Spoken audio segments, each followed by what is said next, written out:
Good morning, Honorable Minister of Environment, Sharon Ikeazor. Good morning, Permanent Secretary, Minister of Environment. Good morning, the delegation from the Ministry of Environment. Good morning, Senior Special Advisor to President of Media and Publicity and members of the Presidential Communication Team. This morning we have with us the Honorable Minister of Environment, Sharon Ikeazor. In 2015, Nigeria joined almost all countries of the world, about 197 of them, to negotiate the Paris Agreement, which is an international treaty on climate change. The adoption of the Paris Agreement and its ratification in 2017 made it imperative on Nigeria to work towards meeting the commitment signed in 2015 to reduce Nigeria's carbon emissions unconditionally by 20% and 45% conditionally with international support by the year 2030. The recent feat of surpassing the target to reduce emissions by 20% between 2016 and 2020 is one of the major highlights achieved by the government of Nigeria in the area of the environment and indicates a strong support to the climate change pledge made by the administration of President Muhammadu Buhari. However, there is a further need to highlight some of the policies and incentives that have been put in place by the administration through the Ministry of Environment to improve Nigeria's commitment to low carbon development and the drive to achieve sustainable development of the country, especially as it pertains to the resolutions reached at the recent COP26 in Glasgow. Distinguished ladies and gentlemen, this forum, initiated by the Presidential Communication Team, gives government ministers and key functionaries opportunity to expound on what is going on in their sectors. And we have representatives of national and international media, as well as other stakeholders. On this note, I would like to call on the Honorable Minister to speak with us for about 30 minutes, after which he will take questions. The Minister will speak about the impact of the climate change on Nigeria and the successes recorded in the environment sector of Nigerian economy. On this note, I would like to invite the Honorable Minister to come to the podium. He will speak for some minutes, after which he will take questions from our crew.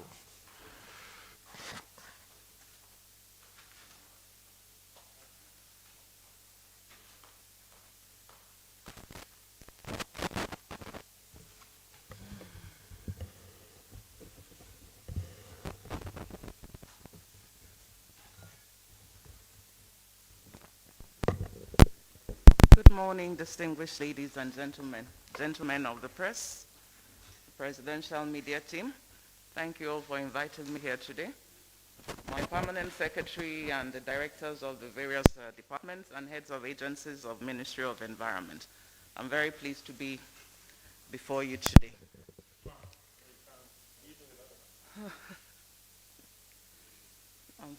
I'm still very careful of COVID.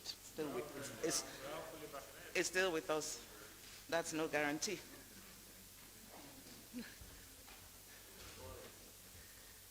Thank you. Is that better? Okay.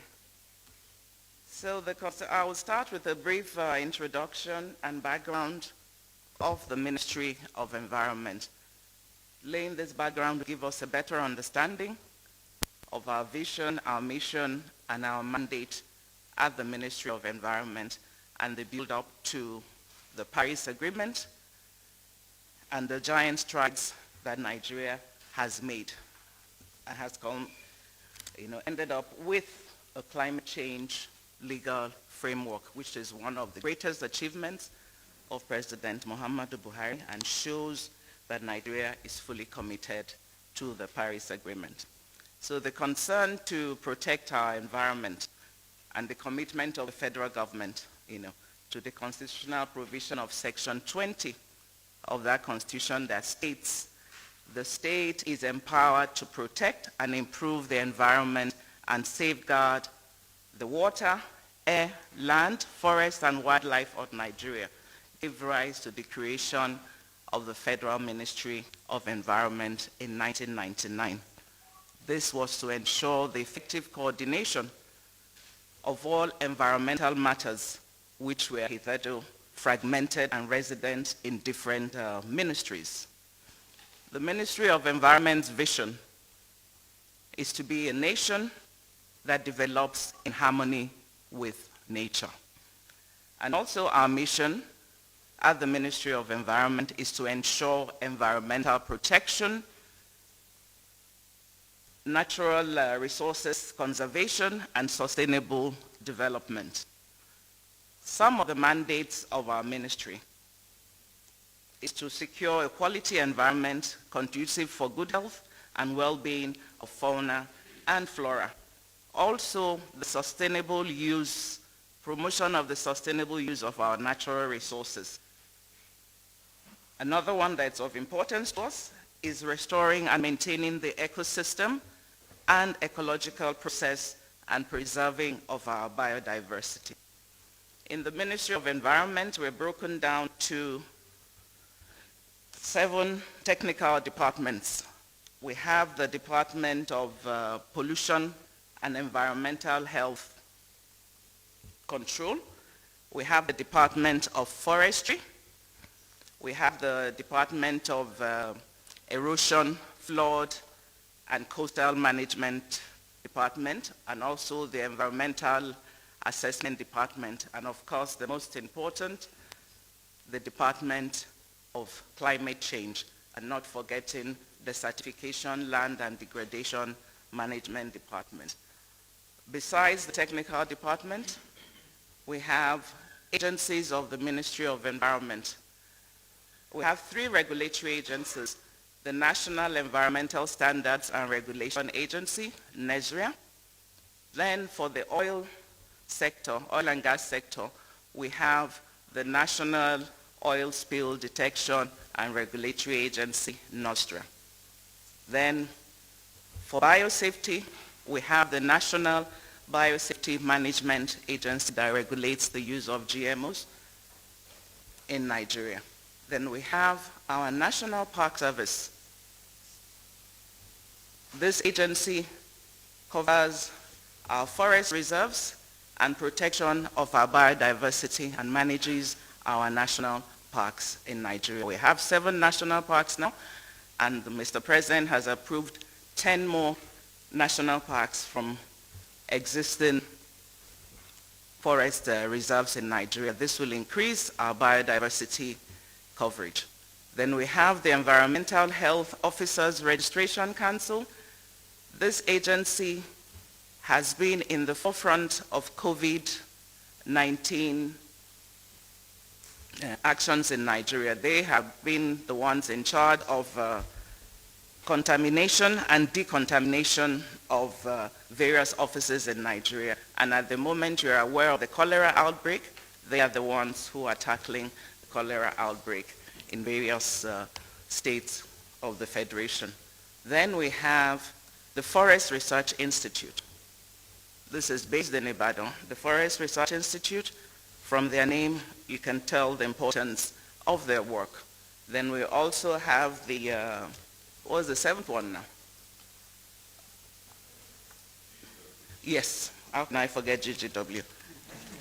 We now have the Great Green Wall, the National Agency for the Great Green Wall. All these agencies add to the work of the ministry. Then I'll go to our major policy initiatives. This has been in the area of environmental standards and regulations, also flood and erosion control, then issues of climate change, then of course pollution control and environmental health, then coming to the certification and drafts. But the use of our resources is a high priority for the Federal Ministry of Environment. So we're focusing on formulating and enforcing policies and regulations around these areas I have mentioned: climate change, sustainable waste management, biodiversity and conservation, sustainable environmental management, reclamation, and rehabilitation of degraded land. We've also come up with a lot of policies that we have to implement, but this implementation cannot be done just by the federal government alone. It has to be done by the subnational of the states. The main one is the National Policy on Environment, which guides all that we do. Then we have the National Policy on Solid Waste, also the National Policy on Plastic Waste Management, and of course the National Forest Policy. And the National Policy on Climate Change, also we have come up with national policy or an action plan on gender and climate change for us to mainstream gender into our climate change activities. But we all know Nigeria faces environmental challenges, and we are very vulnerable to climate change. So these environmental challenges is what the Ministry of Environment is tackling, and we have come up with strategies for addressing these environmental challenges. And these strategies that we have developed will be along the 9 priority areas outlined by the current administration. So in the quest for a green recovery, the ministry recognizes the need to establish the necessary policy, strategy, policy and financial mechanisms that will enable Nigeria have in place all the appropriate environmental governance structure that we need, and at the same time reduce carbon emission and pollution, enhance our energy resources efficiently, and also prevent the loss of biodiversity in the ecosystem. We will also be building a thriving and sustainable economy through our biocircular economy and our circular economy strategies and plans that we have put in place. We will be enhancing social inclusion and reducing poverty through all our climate actions and environmental actions. We will also be helping to enlarge agricultural output for food security through the programs that we have been putting in place. But our main priority projects that we've done for the ministry from 2019 to 2023, the major one and the most important is the acceleration of the implementation of the Ogoni cleanup and also the Great Green Wall project. We're also promoting and setting targets for tree planting. We're prioritizing and enforcing implementation of the gas flare prevention of waste and pollution regulations that we had in place in 2018, and this will be working closely with the Ministry of Petroleum on the issue of ending gas flare. Then we're also going to implement a comprehensive program on the domestic use of liquefied petroleum gas. We're working with the National Assembly to be able to implement all relevant bills that are relevant to our environment. And also we're going to ensure we ensure compliance with excellent domestic legislation and global environmental agreements. So implementation of all these strategies, which we hope to do in collaboration with the states and the private sector, will create jobs for the Nigerian youths and take a lot of them out of poverty. So for us in the Ministry of Environment, our major achievements have been in the area of flood and erosion control. We have a project being run under the Ministry of Environment, but with a World Bank assisted program, which is the new MAP, the Nigerian Watershed Management Project. And we have recorded a lot of successes on this, and we have been able to install 27 flood early warning systems, and we have restored hundreds of erosion sites. I don't know if the picture is there for us to see the before and after pictures of that, of one of the projects we've done, because this is an issue that has been coming up, the issue of flood especially in the southern areas of Nigeria. Then besides erosion, we also have our Great Green Wall initiatives in the north. These initiatives have been helping our rural people to manage their land sustainably and also improve on land degradation. This, I hope, we will have a separate media briefing and have the media join us on our inspection sites of the Great Green Wall projects in the 11 frontline states from Borno to Sokoto states. So also in the reclamation, I've talked of the Ogoni cleanup, which we are going to be accelerating for us to turn the land into clean and arable land that will be good for agriculture for our people. So let me come to the main area of focus, which is addressing climate change. So in recognition of the consequences and adverse impacts of climate change, Nigeria is extremely vulnerable to climate change.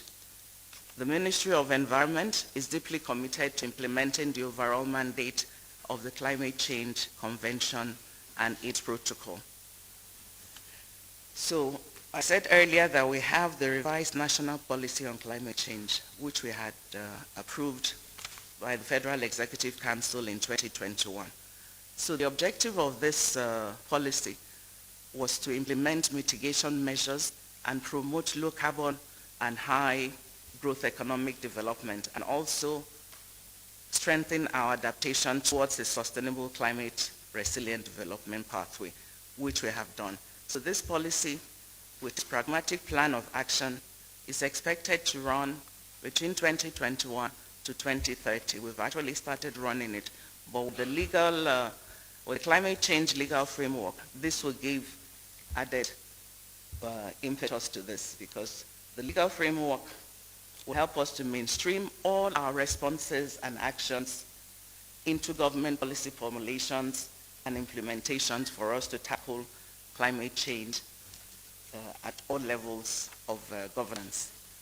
So also our revised NDCs, we can't mention climate change without talking about our revised NDCs and our pledge to reduce emissions by 20% below business as usual, unconditionally, and also to reduce by 47% conditionally with commitment from international support for mitigation and adaptation strategies.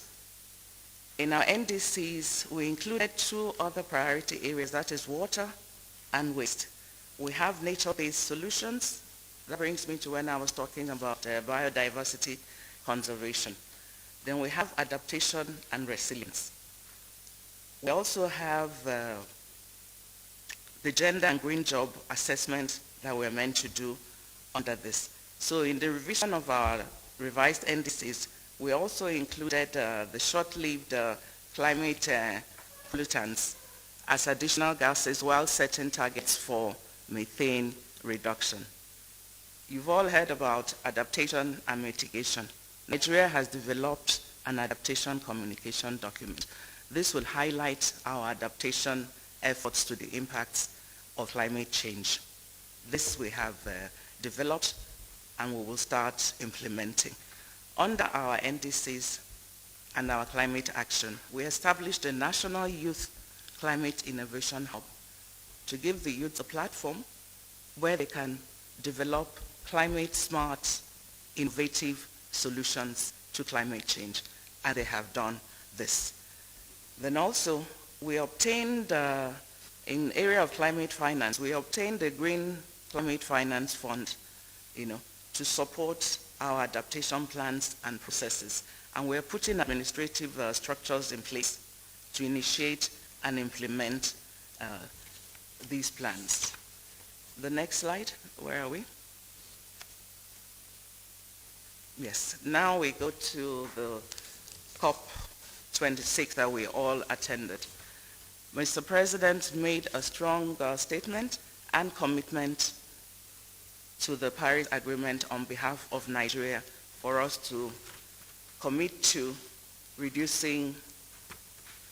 getting to net zero by 2060. The plans we have in place to get that, or let's say the pathway to net zero by 2060, is through our energy transition plan, which we have put in place. And this energy transition plan covers the power sector, it covers buildings, it covers transport and oil and gas industry, and also the transport sector. If some of you were at COP26, you would have seen the presentation made by the DG of the National Automotive Development Agency, Jelani. Electric cars are being manufactured in Nigeria as we speak. Part of this will key into our race to net zero and our zero emission initiatives. Then also Nigeria is taking a lead in setting an example for other African countries with the establishment of a narrative around what a developing country's specific ambitions for decarbonization will be. We are setting up our decarbonization pathway as we have the legal framework to do this. For the area of energy and clean energy transition, we have come up with data and plans and policies for us to achieve net zero by 2060, and we'll be rolling this out in the first quarter of 2021 for us to achieve net zero and a sustainable environment.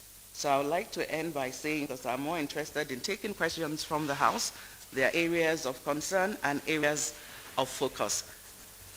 I would like to end that Nigeria has delivered the loudest statement after COP by Mr. President signing the climate change bill into an act, and we have shown a very strong commitment to the Paris Agreement. So the next step now under the Ministry of Environment is implementation of all these commitments and strategies and national plans we have in place. So for an environment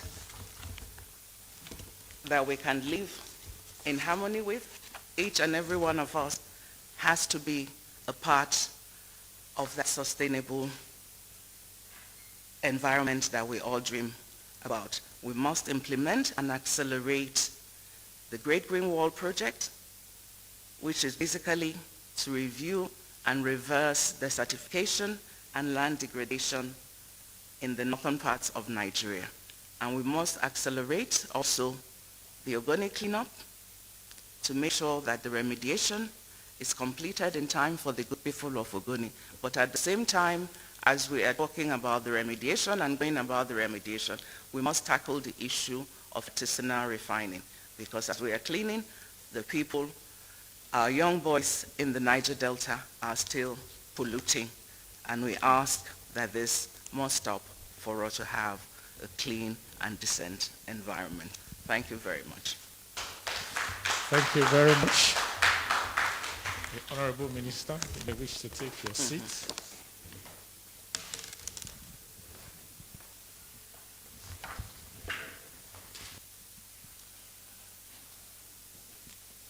As the Honorable Minister makes our way to our seats, let us arrange our questions. No double barrel, no triple barrel. Who goes first? No double barrel, all the same.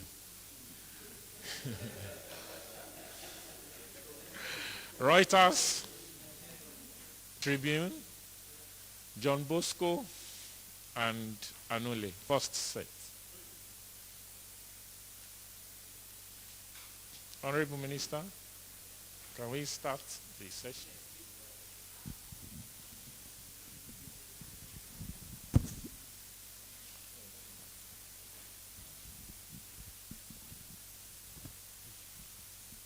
Honorable Minister, my name is Felix Onwa. Onwa, Felix Onwa, yes. Reuters, I write for Reuters. Honorable Musa, I would like to know what's being done right now to clean up the recent oil spill in one of these Bayelsa communities. And also, I would like to know yes, yes. And secondly, I'd like to know, have an update on the progress being done about cutting the gas flaring, which the government has promised.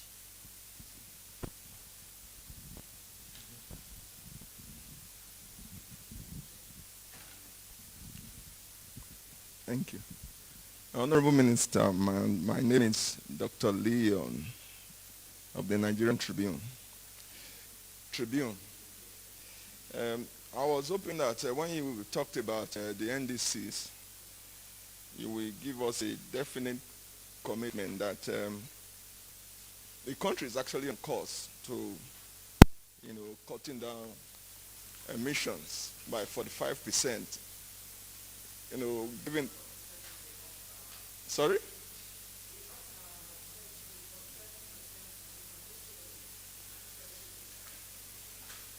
Okay. Okay. Okay, thank you. Now, following from what the first speaker, talked about, the oil spill at the OML 29, Nembe by State. For approximately a month or so, the thing was on, and it looked like we didn't have the capacity to bring it under control. I recall that ATU was hoping to mobilize foreign technical partners to come and help to control the spill. So, Madam, I'm just wondering, in awarding OML contracts, does the government take into consideration the capacity of awardees to take care of such emergencies? If you take that into consideration, why do we still have companies that do not have the requisite capacity operating OML, and when emergencies like this come, they are seeking foreign partners? Thank you. Thank you. Let me answer you on that one before I forget. May I take this answer before the first two questions before I go to the next one? Yes. On the Santa Barbara ITU oil spill, if you recall, the Ministry of Environment issued a press statement stating what happened and the actions that are being taken. It's a collective action between the Ministry of Petroleum Resources, Ministry of Environment, and the oil company involved. It goes beyond the oil companies giving out palliatives. They must put measures in place to prevent such accidents from happening.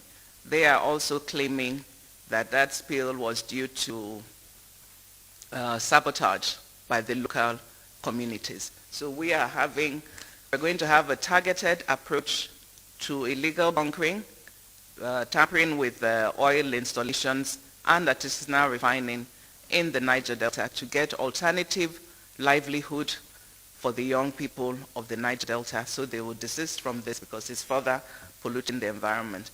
The situation has been brought under control. I got a briefing from the DG of NOSDRA, who was out on the field. So now work has to start with the proper cleanup. On the issue of the companies not having competence, Ministry of Environment doesn't issue the oil operating licenses. That is a question you have to take up with the Ministry of Petroleum. Ours is to safeguard and manage the environment, but it's a sad situation that we do not need in Nigeria, and we must put measures in place. And incidentally, right now we are trying to amend the NOSDRA Establishment Act to give them more powers to put punitive measures in place for the oil companies that are responsible for the oil spillage that is going on in Nigeria. We need to have a stronger legal framework in place to protect the environment from oil spills.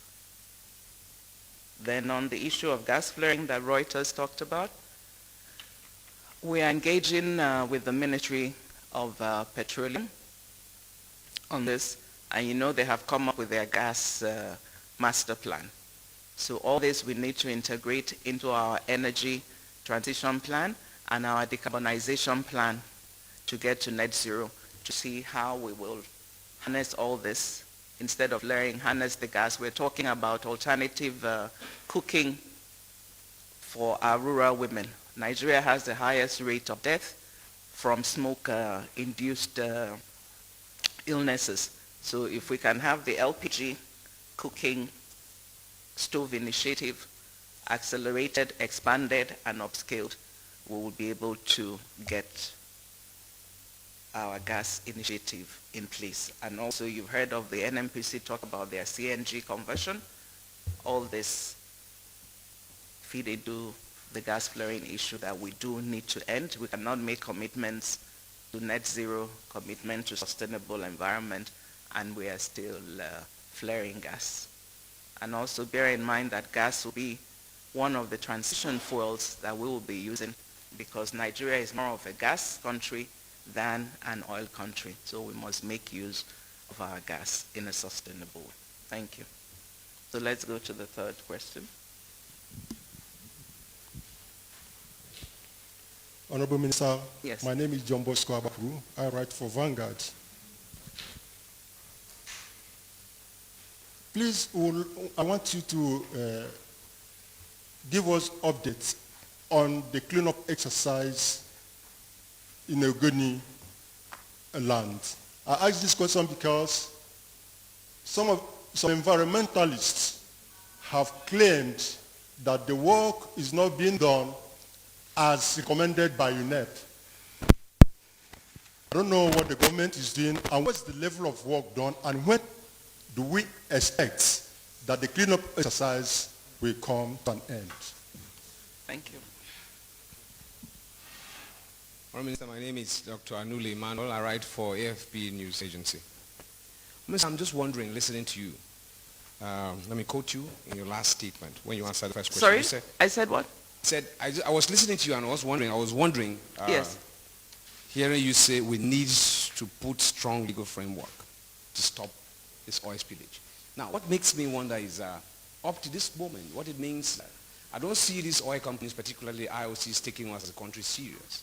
Because what it means is that we keep promising, we keep making plans to put legal frameworks, to put punitive actions, and we don't. So how do we hold them accountable? There is always this attempt of blaming our own, the communities in the Niger Delta, for most spillages that take place, for bunkering, for blowing up our pipes. But I remember that government has at various times have given contract for protection of these facilities. So what happens to these contracts? Thank you.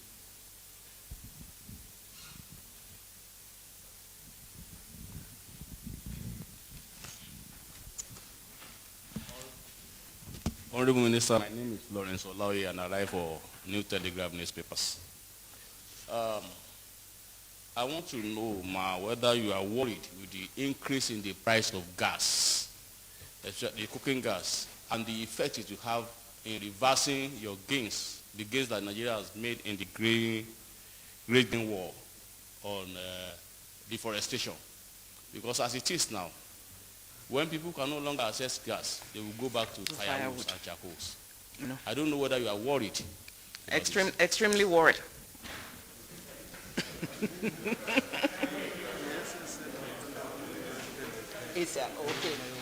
Okay. I am extremely worried because the rate of firewood wood cutting has increased. We monitor through our national parks and all that. So we must give them alternative clean cooking. This is a conversation I also intend to have with the Ministry of Petroleum, and I've just been told that the SSA Petroleum to the President is here.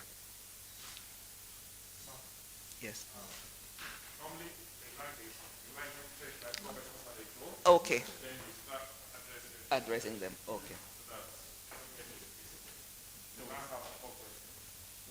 Can I go on? All right. Yeah, Honorable Minister, good morning. I'm Bolaji Gundele. I write for the Nation newspaper. I am actually concerned about a situation in River State, the suit situation. It's been on for long. At some point we thought it was handled, but currently, because it's a place I'm conversant with, the situation continues. What is the Ministry of Environment doing to handle this situation? Thank you. Thank you very much. That's the last question? Yeah. Okay. For this round, okay, so let me start with the last one. The issue of the suit, do you know the cause? Artisanal refining, Bofire, let me call it the local name. For those of you from the Niger Delta, you know what Bofire is. I have had engagements with the River State government to tackle this issue. We've given different scenarios of how to get the young boys who are engaged in this to form themselves either into cooperatives, if we consider to give them licenses for modular refineries, so they do it in an environmentally friendly manner. The cause of Port Harcourt suit is the artisanal refining and the burning that is going on. The Ministry of Environment is already engaging with the artisanal refiners. Even the SSA to the President on Niger Delta, Senator Ita Enang, has had meetings with me, and Nosdra, is the DG of Nosdra here? Yes, the DG of Nosdra is here. This is an issue that the federal government is looking into, but in collaboration with the state government. If we do not end the artisanal refining, we cannot stop the Port Harcourt suit. Those particles are from the way they are burning crude oil and other things they use for their illegal refining. Then on the issue of the update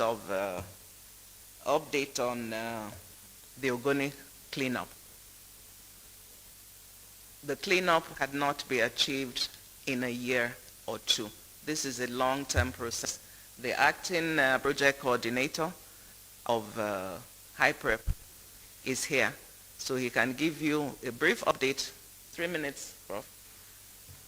A brief update on where we are, and to also inform the gentlemen of the press, if you have your correspondence in the River State, I will be having a stakeholders engagement with the people of Ogoniland, those in the 4 local governments where we are having the cleanup. So I hear directly from them, know what their needs are, and see that we fully implement the emergency recommendations that UNEP have put forward. I had a meeting with UNEP as I fully came on board to get their own assessment of how far government has gone. And I'm glad to say that one of the major emergency projects that we're meant to do besides the cleanup was the provision of water. Their water is contaminated. So federal government, through HIPREP, has already commissioned 6 water projects, Prof, am I correct? Yes, they're already in place, and 12 more are going while the cleanup is going up. And the cleanup, we need to involve the community to be part of that cleanup. This is what we are doing to accelerate that. He will tell you the areas. I think 57 sites were awarded. How many have been certified by Nosdra? Please give the media a brief update on that. Thank you, Honorable Minister.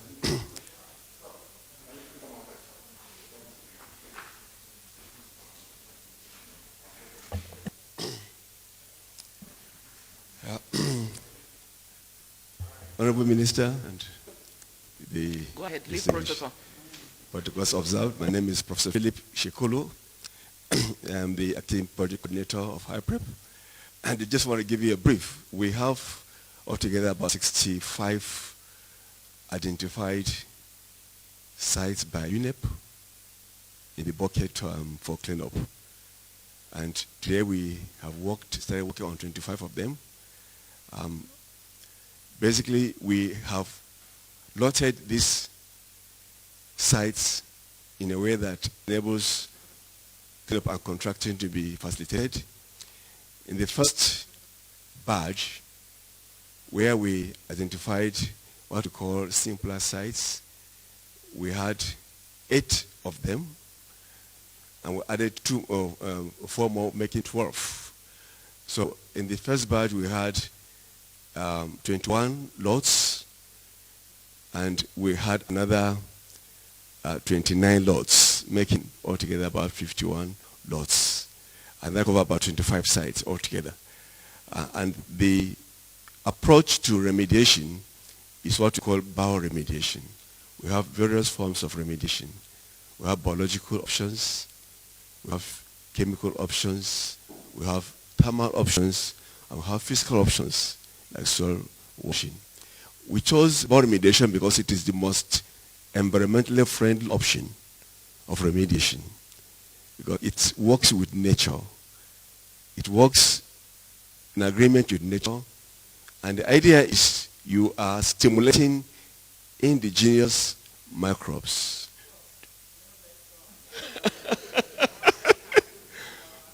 Okay, so basically in the first 21 batch, the lots, we cleaned up 18 of them, and the 19th will be completed in the next 2 weeks.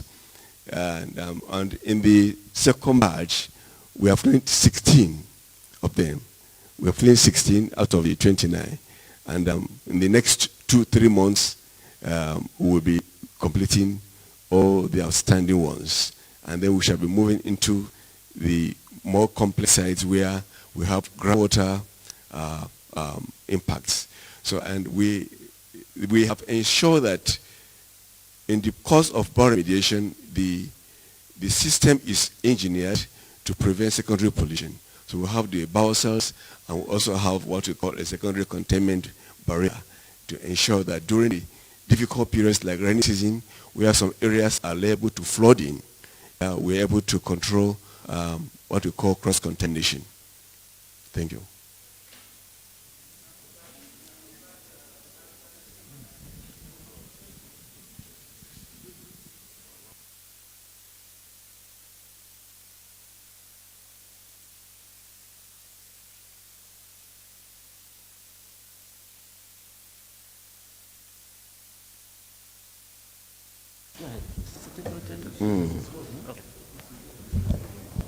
Okay, thank you very much. So, the legal framework the Honorable Minister of the Environment referred to, the Gas Flare Pollution Prevention Regulation 2020, was actually the legal framework that provided the basis for government to take gas at flare and monetize it. The Federal Ministry of Petroleum Resources, under the direction of Mr. President and the coordination of the Minister of State, embark on implementation through a platform of program, what is called Gas Flare Commercialization Program. And that is the first and the most unprecedented gas commercialization program in the world, where the World Bank and all other development partners came and supported and worked with Nigeria to be able to mature that. So in summary, that program designed an open, transparent, and competitive bidding mechanism where private sector, qualified private sector participants can actually come, take those flares, deploy modular processing systems, and monetize them. And it's a record to say that the Ministry of Environment under the defunct Department of Petroleum Resources, all through last year, embarked on that journey, organized call for bids for competent companies. Companies responded, and it progressed through the commercial bid processes. And we are now at the last stage where competent and qualified companies will actually be licensed to uptake those flares and then deploy processing mechanisms that can allow them to monetize it. But Nigeria have gone beyond that, because this whole perspective is unhinged on Petroleum Act. And we're all aware that Mr. President broke the jinx and made another unprecedented history by driving the delivery and assent of Petroleum Industry Act 2021. One of the cardinal principles at the core of Petroleum Industry Act is the need to necessarily deliver gas as a fuel that will catalyze the growth of Nigeria's economy. use natural gas as an enabler to create direct prosperity linkage between oil and gas industry operations and the life of common man. To be able to do that, the law provides a very robust fiscal mechanism to enhance the development of gas resources in the offshore in the upstream environment, and also create a processing mechanism that can allow the midstream to work and downstream, so that at least Nigerians can have lower prices for gas fuels, and that can drive the economy. Of course, to be able to do that, Petroleum Industry Act 2021 had very, very strong provisions that does not only frown against gas flaring, but also strongly prohibits the flaring of gas. Because every industry player is mandated to provide what is called a gas flare elimination plan. So thank you, ladies and gentlemen.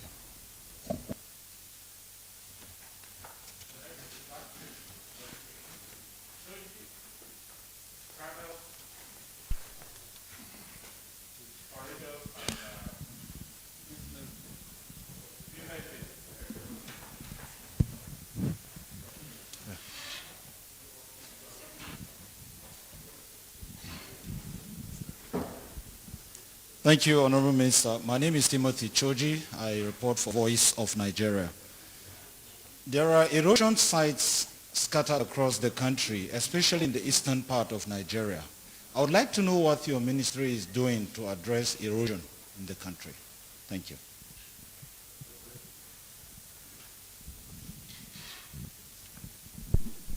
Honorable Minister, my name is Horatius Egwa. I write for thebridgenews.com. First of all, I just want to get one clarification first. There was a statement yesterday issued on the Basambri gas spill that the ministry is stopping the operations on that site. Well, I was privileged to be there yesterday. That site is not operational. It's a redundant wellhead that has been left there for so many years. It's just by accident that the thing got there. So I don't know where that corresponds with suspending operation on the wellhead or whatever. They got it wrong. Because I just want clarification on that, because it's not functional as at yesterday. My question is, the issue of environmental pollution in the Niger Delta is something that we take for granted. I don't know whether you've been privileged to tour the creeks of Niger Delta. I have done that over and over again. Yesterday I was there. What I saw is something that is unacceptable. Unimaginable. Not if you use the word, it's unacceptable, because the environment is so degraded that each time we come here, we keep talking about clean up. I think that government is not committed. Is it that the government is not committed, or there are no adequate sanctions given to operators? That's why they do what they do and go scot-free. Because if you go there, yesterday they were picking fish, aquatic creatures dead. So I don't know, are we just talking about dealing with environmental issue, or we are serious about it? If we are serious about it, what are the sanctions? Because I am sure because people are not being sanctioned, that's why they do what they do and go scot-free. I will show you photographs of the photographs you are seeing on television. I took those photographs and I shared it. I will share the photographs. What's your name again? Horatius Egwa.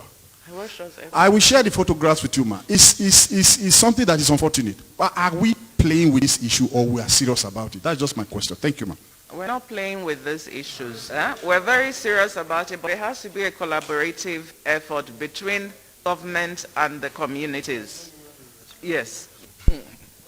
All right, thank you. My name is Tony Aileme. I write for Business Day.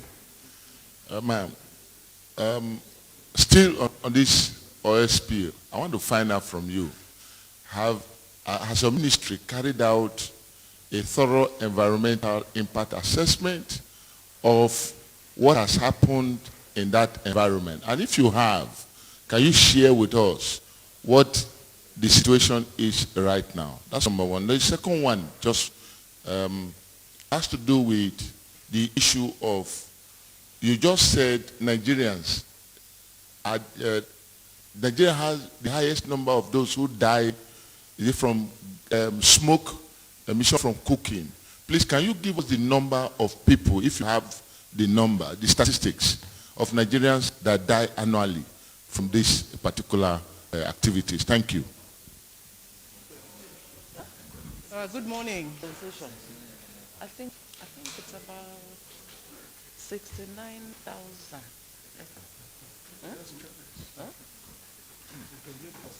My name is Gloria Omezike from Channels TV. I'm just going to build on what my colleagues have said regarding the Ogoni cleanup. A lot of people describe it as in the cleanup exercise as very, very poor in the last 3 years. And so even activists recently came out to say that they are appalled that there's allegation that all exploration activities will be resumed in Ogoni land in spite of the pollution that hasn't been cleaned up. Can you just confirm that particular talk about this exploration activity? Thank you.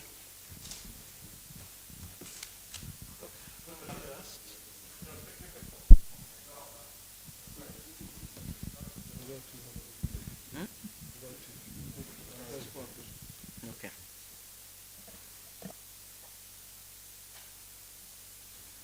Mr. Horatius, what you've just described, I got a briefing from the DG of Nostra, and what I saw in terms of the pollution, either through oil refining, through illegal oil refining and otherwise, the devastation of the Niger Delta is massive.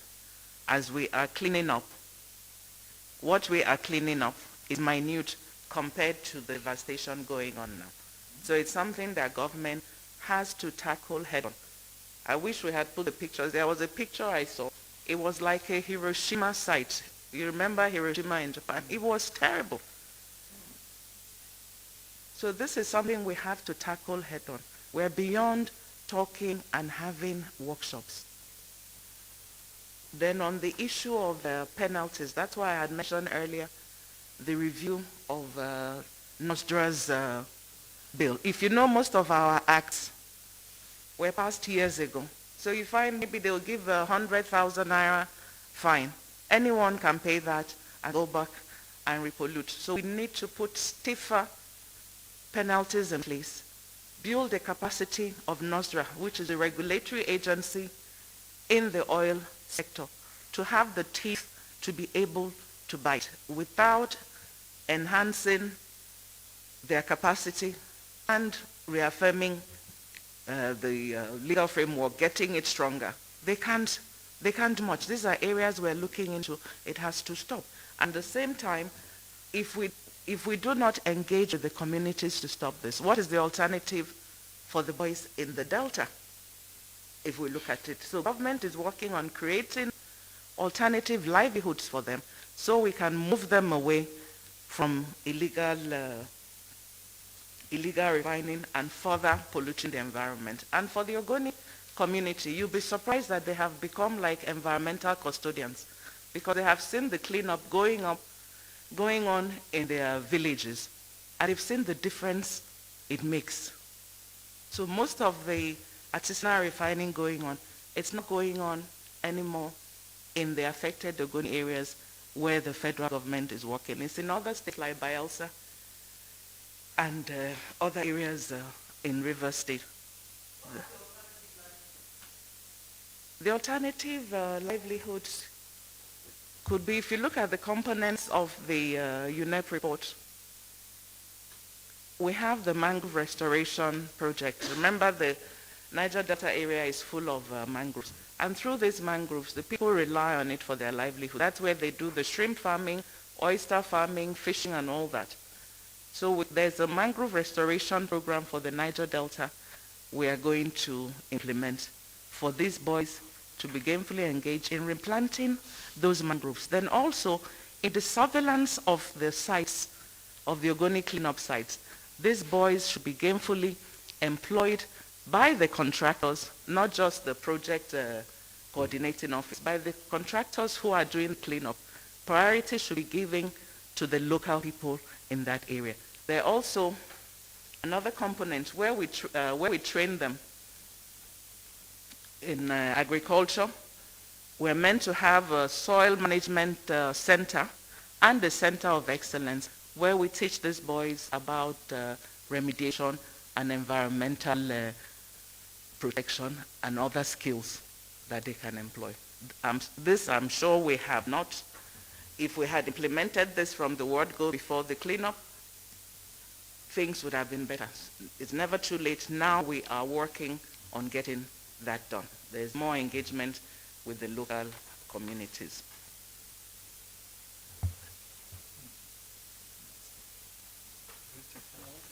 Yes. I think I've covered all the questions, or is there anything I left out?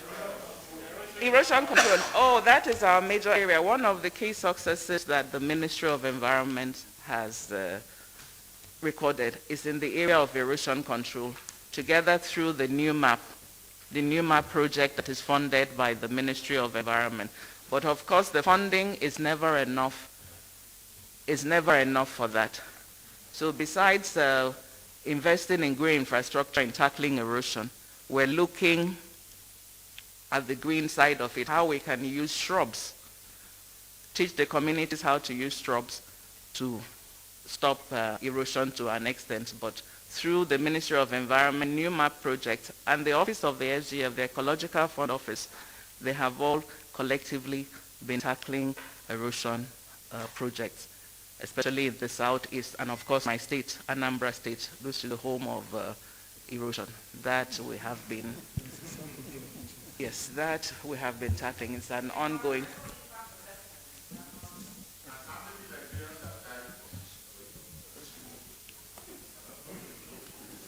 I can't give you the figures off my head, but on the index of what I have read, we have the highest rate of it.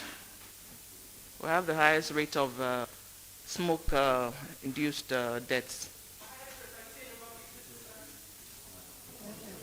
No, you can't say 50%. Say probably, let's say probably 3% of our people, and these are mainly women.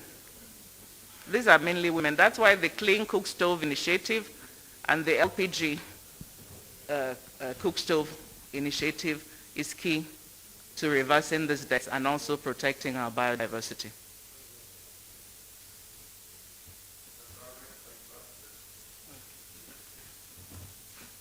We have not carried out a full environmental impact assessment. This takes years to carry, but eventually this has to be done so we understand the level, we know the level of degradation and know where to have our intervention. In the area of forestry, some of it has been done. The mapping of the areas under forestry have been done through the Red Plus program. But when it comes to environmental degradation assessment in the southern area, I'm sure you're thinking of the Niger Delta. Besides, from the spills, I know, that has not been concluded. Besides the UNEP one that we have gotten for this area. Nembe spill or the Santa Barbara spill in Nembe, the same one. That's what I said, the ministry. I don't get you. OML 49. What?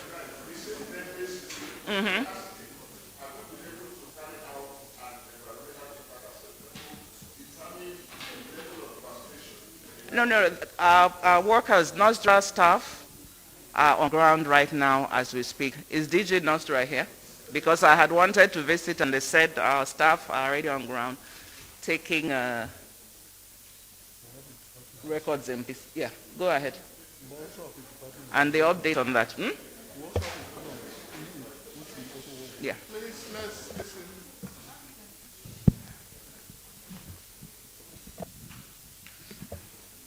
Thank you.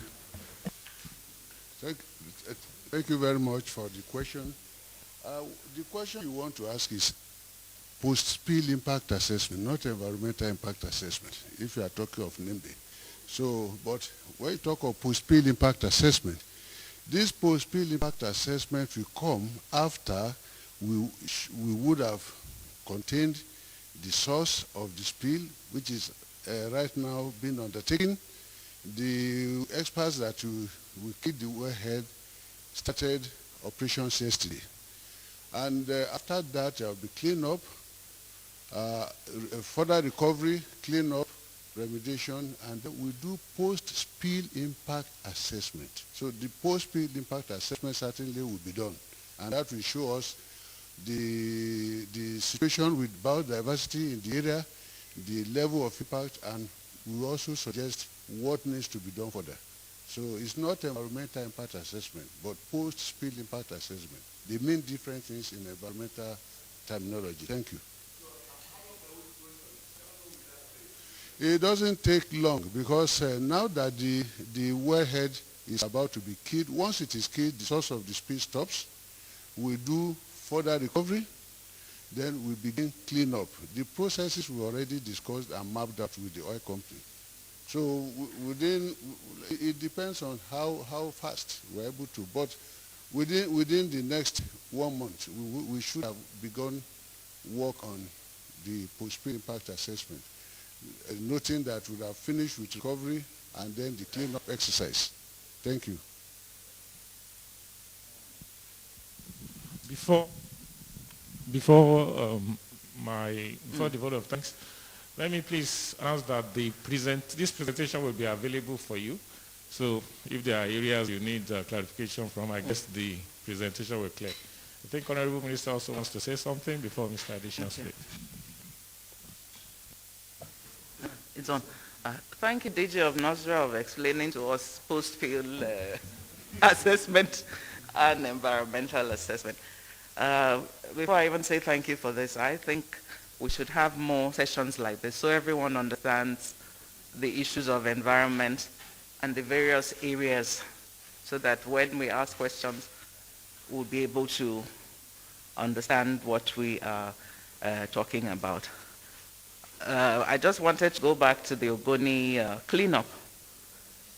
So now someone had asked about the alternative livelihoods. And I forgot to mention that High Prep, has been training the Ogoni women and the young people. For now, we have already trained about 400 women in agribusiness and entrepreneurial skills. Then also, we've got them to form themselves into 20 cooperatives. And High Prep has duly registered these cooperatives. And through the cooperatives, they will be gainfully be employed at the project sites and other areas of entrepreneurial skill that we can help them with. So for now, we have, under this project, we have created about 735 direct jobs for now. And as the project coordinator said, when we go into the cleanup of the complex sites, the sites that we have cleaned up now are the simple sites.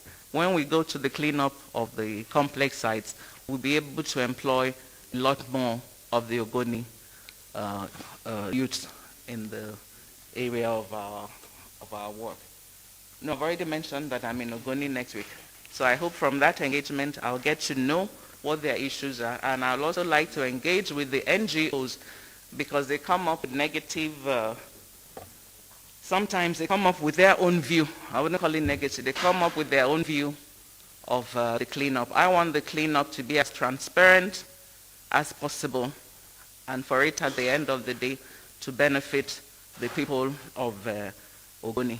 And as I said earlier, I invite the press to join me on my tours and engagements in all the projects that the ministry is doing. After the Ogoni visitation and stakeholder engagement, I'll be doing the same for the Great Green Wall projects in the 11 frontline states in the north, for us to assess and see how these various interventions have impacted the lives of our people. Thank you. Thank you. Honorable Minister of State for the Environment. Before I say a proper thank you to everyone here, I would like to please appeal to our friends and colleagues on that issue of smoke-related deaths. Let's played carefully because we don't have specific figure. She just said Nigeria ranks highest. Let's just leave it at that point. If we begin to calculate and say 3% of population is so number, we are just going to create panic. So please, let's leave it at that Nigeria ranks highest. By the time we begin to try to put figures to it, we will just be creating panic. I hope I have your understanding of that. So we want to thank the Honorable Minister for obliging us. Like she said, we should do more of this because climate is an issue, it's a global issue. COP26 just ended in Glasgow. Nigeria just signed the climate bill into law. What is the implication? What are the things to know? So I think there should be a lot more engagement between the Honorable Minister, her ministry, and the media. So we hope that when we invite you again, you will come. Thank you. Thank you. Thank you all very much. Thank you. I also want to thank the Permanent Secretary, Engineer Hassan Musa. Thank you for coming. Directors, Madam Stanley Jonah and Madam Sagir Mohammed. Also on this side of the hall, I want to appreciate Madam Garba Shehu and use him as a point of reference to every member of the Presidential Communication Team. Thank you for putting this together week after week. Thank you for Dr. Nuhu Habib, Senior Special Assistant to the President on Natural Resources. Thank you for joining us. And still part of the delegation of the Honorable Minister, Dr. Buka Azan. Is he around personally or represented? Okay. Dr. Buka Azan is represented. Mr. Musa Idris, Director General NOSDRA, Dr. Salisu Dahiru, Head of Erosion and Watershed Management Project, Professor Philip Shekolo, we heard from him, of HIREP, Helen Obayagwa, Director Legal Services, Mr. Charles Ikea, Director Pollution Control, Environmental Health, and Mrs. Ball Lanley Awe, Director Climate Change. Is it Awe? You missed out the yes. You missed out the most important person. Okay. Our Conservator General. Okay. His name was not given to me. Conservator General of Parks. National Parks. Yes. Conservator General, you're welcome. Thank you very much. And to our friends and colleagues in the media, we thank you. Week after week, you come to attend these briefings and you report them scrupulously. Please do the same for this and let us join hands in the effort to protect the climate. It is said that there is no planet B. This is the only planet we have. So we have to take care of it. Thank you very much. Thank you. The minister has promised you will be back in January. Thank you.